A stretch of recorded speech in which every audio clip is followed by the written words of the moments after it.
the role of the chosen ones isn't just to fight, huh? That's what Sora says, and it's repeated by Tai by the end of the episode, as we see Sora rise to the occasion to spread her wings of love in order to free Shakkoumon. Now, this is a review for Digimon 2020 episode 62, and again, following the theme that we saw in the last couple of episodes, the main big bad, the bad guy of the week wasn't really a bad guy, wasn't really an evil Digimon. Instead, it was a combination of circumstance and the environment. So let's talk about this episode. It was great to see a reunion of various Digimon that we've already met throughout our journey in Digimon 2020. I'm happy that they didn't repeat Safety First. Oh my god, that would have killed me.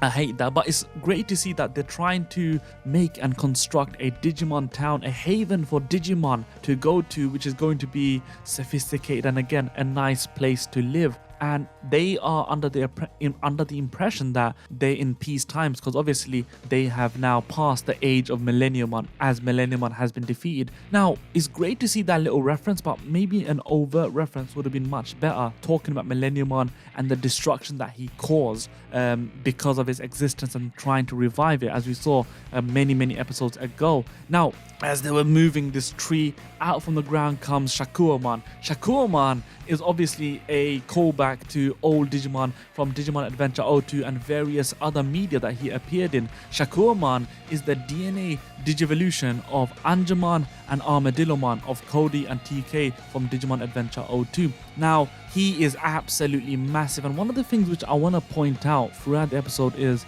maybe it's the animation, maybe it's the art, I don't know, but the scaling, the size of him is quite inconsistent throughout the episode. He's massive, and then he seems small at times, and then he seems really big, especially in comparison to Metal Greymon and Wargreymon. But that's neither here nor there. It was still a great episode because Sora found out the reason why Shakumon is going berserk. Shakumon was the guardian of this land, and he was fighting against all the evil that was trying to take over or attacking the land. And Cupimon, which is like this mini angel Digimon, they said, look, this ain't fair for him. This really isn't right. So they sealed him underground, because you could tell when you're just a guardian and you're always fighting off evil, fending it off, you're in this battle mode, in this constant state of just alertness, and can he really find peace? So they thought the next best thing was, let's seal him away, and when he's awakened, it will be a peacetime. There won't be any battles anymore. But when he was woken up, he was still in that mindset of, oh shit, I'm battling, blah blah blah.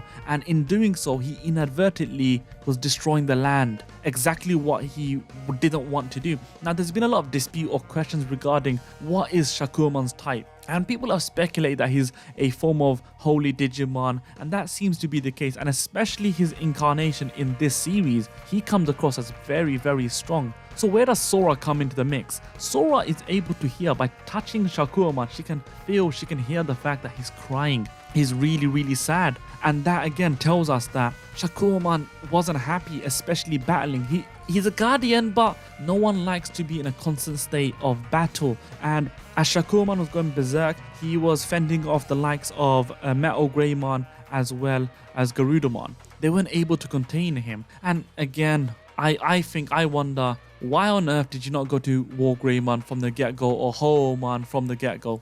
Hoomon being Phoenixmon in the dub. Eventually, Sora finds out about his backstory, and with her love and Phoenixmon or Hoomon, she's able to get through to him. And I swear, Phoenixmon's abilities are just broken, completely reviving and revitalizing the land and the destruction, and is able to rekindle the flames or the memories of Shakkoumon, just to get him to understand, listen, calm down. And when we saw Shakoumon's eyes just falling in and the tears falling, it was sad and it was very touching. But again, it was more of a moment for Sora, because the way she was able to reach out to him was very well done. Now, what did I think about the episode as a whole? I think it was a decent episode. What did it achieve? We already saw Phoenixmon essentially achieving the Mega Evolution in the previous episode. This was just an additional episode. Could we do without it? Maybe. But seeing Shakkoumon, seeing again a Digimon which has so many appearances in other media within Digimon, is always great to see. I think it looked great. I think that a lot of the artistic choices was great, bar the the weird scaling where Shakkoumon looks giant, then small, then giant, then small, or it makes wargreymon look small or metal greymon look small. It's a bit confusing to me, but it was overall quite fine. I enjoyed this episode. What did you lot think about the episode, and what's going to happen in the next episode? We're really coming to the close, the finale of Digimon 2020. I don't know how they're going to end it, and the more that it's coming to this end, the more I'm thinking, oh crap, it might be quite bad, or oh crap, they really need to do something so that it doesn't seem like an arsepool. But it seems that they're wrapping up all of the interactions that they've made with other Digimon and other entities throughout the series so far. So hopefully we get to meet, or we get to find out more about the great catastrophe in the coming episodes. I'm Dimsy, and this is Dimsy Domain. I hope you enjoy. Take care.